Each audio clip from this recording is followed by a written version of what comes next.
A mídia tem construído um discurso em torno da inteligência artificial que passa para nós a falsa ideia de que se trata de um desenvolvimento natural da nossa sociedade. Como se a criação de uma ferramenta como o ChatGPT fizesse parte de um processo inevitável de avanço tecnológico e que não nos resta nada além de aceitar. Omitindo, obviamente, o fato de que há, por trás dessas ferramentas, empresários bilionários investindo muita grana nisso com interesses e objetivos políticos. Objetivos esses que dizem respeito a um processo de aceleração da automatização de diversos trabalhos, não com a intenção de melhorar a nossa qualidade de vida diante dos avanços tecnológicos, mas de descartar a necessidade de pagar pela mão de obra desses serviços, gerando demissões em massa e maior lucratividade para o dono dessas empresas. Mas não só. O projeto em torno da inteligência artificial generativa, principalmente pensando sobre a suposta facilidade de gerar textos e imagens, tem muito a ver também com o projeto neoliberal para a nossa educação. E é sobre isso que eu quero falar hoje. Eu sou o Hiro, artista, pesquisador e professor de desenho. Aqui eu falo sobre arte, educação e política. Se essa é a sua primeira vez no canal, já deixa um like e se inscreve. O uso da inteligência artificial hoje já está bastante naturalizado. A gente pode pensar desde pessoas que substituíram o Google pelo ChatGPT como ferramenta de busca, mas também pessoas que têm utilizado dessas ferramentas para tentar fazer terapia, para montar um treino de academia, uma dieta nutricional, por exemplo. Ou seja, buscar um acesso supostamente facilitado e gratuito a alguns serviços. Até pessoas que têm utilizado dessas ferramentas para evitar etapas intelectuais e criativas de um trabalho, como que tem acontecido com trabalhos escolares e pesquisas acadêmicas total ou parcialmente geradas em inteligência artificial. Ou no campo das imagens, ilustrações, desenhos, peças publicitárias, posts de redes sociais, todos gerados com essa ferramenta. E todos esses exemplos que eu trouxe, eles estão de alguma forma interligados pelo campo do conhecimento, seja a busca, a pesquisa ou a construção, a produção de saberes. E pensando em como a inteligência artificial não só opera no campo das ideias e do conhecimento, como também contamina o senso comum com a falsa ideia de que, sendo um avanço tecnológico e portanto algo que parece inevitável e que ao mesmo tempo vem para facilitar a nossa vida, se cria essa ideia de que a tecnologia chegou agora para facilitar a nossa vida também no processo educacional. Ou seja, agora você não precisa mais se esforçar tanto, sofrer tanto para estudar, para aprender e para construir um conhecimento. Agora a inteligência artificial pode fazer isso por você, né? Ela pode fazer a sua pesquisa, ela pode resumir artigos, fichar seus textos, escrever o seu trabalho, revisar a sua gramática. E beleza, eu entendo como isso pode ser bastante atraente, ainda mais hoje em dia que a gente está vivendo cada dia mais uma correria e sem tempo para nada. E tendo que trabalhar e estudar, às vezes parece fazer sentido que a IA surgiu como uma forma de facilitar, de otimizar esses processos. Principalmente porque ler um monte de artigo, fichar, resumir, organizar, escrever um texto, né, escrever um trabalho, não é algo de fato simples, né? É trabalhoso, muitas vezes é enfadonho, né? É tedioso. E estudar e construir o conhecimento é algo que de fato traz um certo grau de sofrimento, porque estudar é se confrontar com a nossa própria ignorância, né? É enfrentar um artigo e descobrir que há inúmeras lacunas no nosso aprendizado que dificulta a compreensão daquele estudo. Não é algo simples mesmo, é algo que dói e que de certa forma é compreensível que se queira terceirizar essa parte da nossa vida. Mas vamos pensar em dois problemas absolutamente fundamentais nisso. O primeiro deles é que a IA opera no campo do conhecimento, mas ela não produz conhecimento. Como bem falou João Camargo em um artigo sobre inteligência artificial lá na revista Opera Mundi, a IA é, fundamentalmente, uma máquina de síntese de texto. Essas máquinas são incapazes de produzir novas informações, não pensam sobre o que estão escrevendo, usando apenas a probabilidade do que será escrito a seguir, de acordo com os bancos de dados com os quais foram programadas. Portanto, não há uma consciência iminente ou uma nova entidade que queira nos destruir como o Exterminador do Futuro de James Cameron. O que temos é propaganda, cujo principal objetivo é acelerar demissões, alimentar a especulação financeira e desviar investimentos e recursos para uma nova fuga adiante das elites econômicas e políticas. A palavra inteligência aqui é usada, portanto, para vender a ideia de que se trata de algo inovador e que é capaz de pensar por nós. É importante explicar isso porque essas terminologias e conceitos sobre tecnologia enganam as pessoas. Como a lógica de funcionamento dessas ferramentas é muito abstrata na cabeça da maioria das pessoas, a gente tende a subestimar a importância dessas definições. Porque a inteligência artificial nada mais é do que uma máquina de reciclar texto. Ela consome toneladas e toneladas de dados, mastiga, engole, regurgita e vomita algo a partir desse material. Sendo que boa parte desse material, inclusive, é de uma propriedade intelectual apropriada sem os direitos autorais devidos. E o que isso quer dizer? Que ela não é capaz de criar absolutamente nada do zero. Que quando você usa a ferramenta para escrever algo por você, por exemplo, ela não está efetivamente produzindo aquele conhecimento no seu lugar. Ela está pegando o que já existe, o que já foi produzido por mãos e mentes humanas sobre aquele campo que você está tentando se valer da IA para produzir, e entregando nas suas mãos o resultado dessa mistura. E aí você percebe como isso tem um limite? Porque se daqui em diante tudo que a gente passar a produzir for, a cada dia que passa, gradativamente feito por inteligência artificial, num certo ponto, nada mais nesse mundo vai poder ser feito que não seja uma mistura do que já existe. E se tudo que a gente consome é feito por inteligência artificial, isso significa que há cada vez menos espaço para se expor a outros saberes e conhecimentos que já não estejam na internet. Sem falar que esses modelos de inteligência artificial, sendo incapazes de produzir algo para além das bases de dados que compõem a sua programação, elas podem também se alimentar da informação que não passa por filtros qualitativos, o que abre espaço para assimilação de pseudociência, de negacionismo, de fake news e afins. E mesmo que houvessem filtros, né, ou supondo que eles existam, quem é que define o que pode ou não pode ser dito por essas ferramentas? E gerando interpretações que podem estar incorretas, como que a gente mede o impacto que isso pode ter na vida de pessoas que buscam a IA para obter respostas sobre a própria saúde, por exemplo? E nesse sentido, até que ponto se sustenta essa ideia de usar a IA para pensar por nós em absolutamente tudo? É aí que entra o meu segundo ponto. Quando a gente entrega o nosso exercício intelectual nas mãos de uma ferramenta de inteligência artificial com a intenção de otimizar a nossa produtividade, com a intenção de que ela pense por nós, que ela produza por nós, dê ideias ou gere conceitos para que se evite ter que pensar sobre essas coisas, você percebe que a gente está deliberadamente normalizando a ideia de que não vale mais a pena pensar?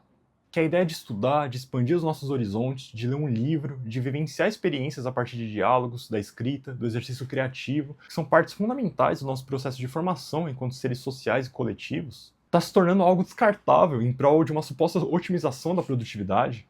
Naquele mesmo artigo que eu mencionei, o autor diz que a difusão dessas ferramentas corresponde a um projeto ideológico dos senhores da tecnologia, que vendem a ideia de que os seres humanos não são mais do que versões orgânicas dos computadores, reduzidos estritamente ao que podem produzir.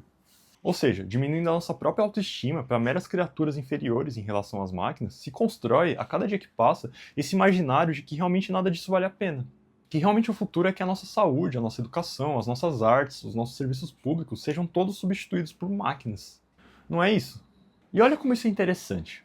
Porque na medida em que a gente se submete à governança das inteligências artificiais das Big Techs, a gente se coloca cada vez mais na posição de passividade. Se a gente não se propõe mais a pensar, a refletir criticamente sobre o mundo em que a gente vive, porque enfim, a IA pode fazer isso por mim, se a gente não exerce mais a nossa criatividade, não escreve mais, não produz desenho, não produz pintura, música, arte no geral, porque enfim, a IA pode fazer isso por mim, isso não é totalmente favorável e condizente com o modelo educacional que existe hoje nas escolas? De um formato que encoraja a submissão, o silenciamento, a passividade no aprendizado.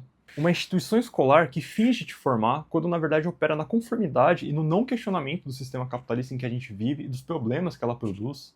A chegada da IA não parece ser algo bastante propício nesse sentido, de finalmente ser a última pá de cal que vai acabar de vez com todo o pensamento crítico?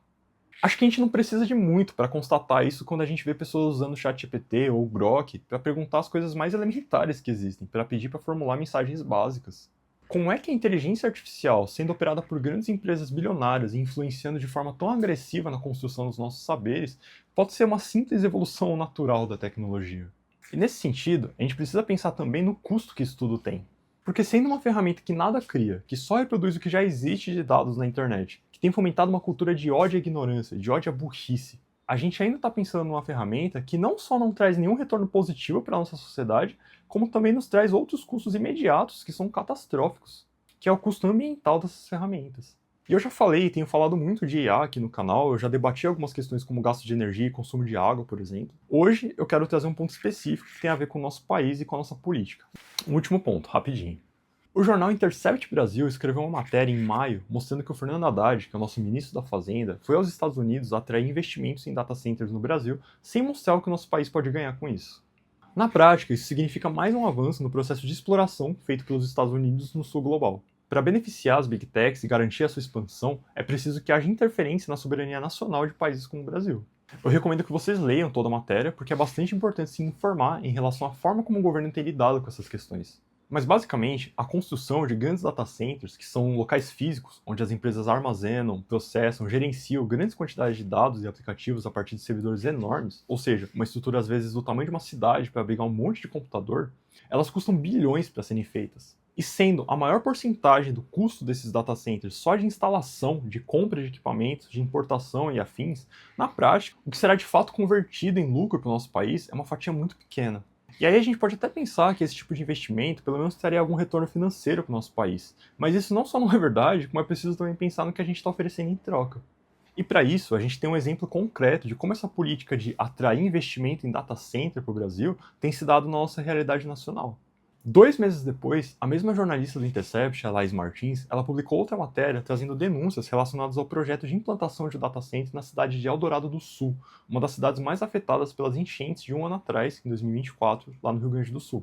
em que mais de 80% das casas ficaram debaixo d'água e por volta de 30 mil pessoas foram desalojadas. Ou seja, se trata de um grande data center, uma mega estrutura que utiliza de muita água para resfriar supercomputadores, um data center do tamanho de uma cidade, localizada justamente numa região onde já há problemas climáticos gravíssimos e que a gente pôde ver no ano passado com as enchentes que devastaram o estado do Rio Grande do Sul. Tudo isso sendo feito sem transparência por parte do governo federal, sem estudos técnicos de impacto e riscos ambientais e sem levar em consideração o que tem a dizer o Ministério do Meio Ambiente em relação a tudo isso. Leia essas matérias que eu deixei todos os links na descrição do vídeo. E para além de todo o impacto ambiental, não há ganhos materiais ou financeiros significativos para o Brasil. Não há uma quantidade de geração de empregos que justifique uma estrutura desse porte. O que tem acontecido, por outro lado, por exemplo, é o desalojamento de comunidades indígenas que vivem nas regiões onde esse data center tem sido construído.